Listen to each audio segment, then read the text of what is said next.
Clap your hands for the best pastor on this side of heaven. Praise God. Amen. For what God has done.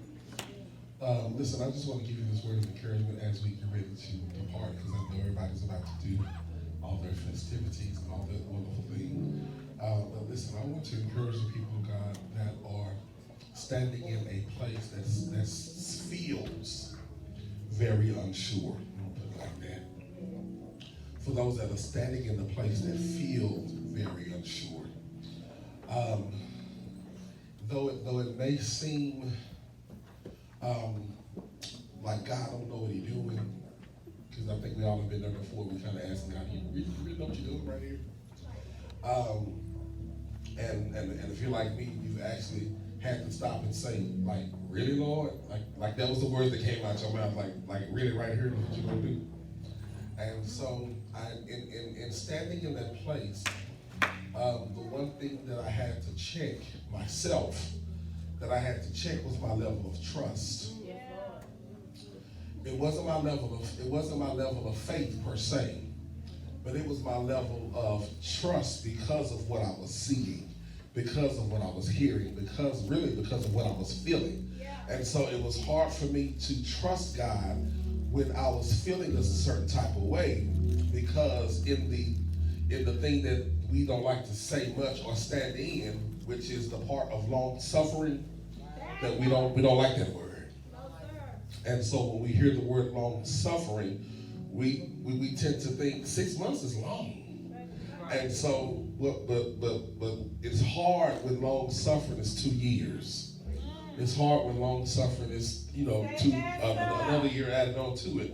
And so you're trying to stand in a place that you're unsure because you're feeling like this is taking too long. And it's feeling like God is not answering. I just want to encourage those that are in that place. This is what the Lord told me to check. He said, check your level of trust. And I was like, okay. I'm like, but I trust you. I do. And I believe. And I worship. And I pray. And I stand in it.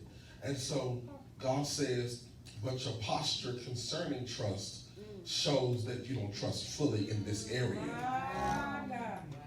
And so I had to then check my posture. And so I didn't realize that I was standing in a place between two. I was standing in, you gonna do it, and I was also standing in, let me do this if you don't come through. And so I was teeter-tottering between going this way and standing in what I know I can make happen. Let's be honest. And so there are times even when you're financially in a bind, or feel like finances are getting tight, and you're trying to stand in what God said, which is, don't worry, I got you. But then that don't stop the pink slips. That don't stop the yellow slips. That don't stop the disconnection notices. That don't stop the cancellation letters that come in the mail. And so standing in a place of trust when life is still lifing. And truth be told, life put on its gloves. And life meets you right in the middle of the ring. And ask you this question, what you gonna do? And so I had to check my posture concerning that, because I didn't realize that I was standing in a place that looked like I was rocking between what God said and what I know to do. And so what I had to do is put both of my feet in the place of trust. I had to take my foot off of what I know to do and rest both feet into what I know God can do.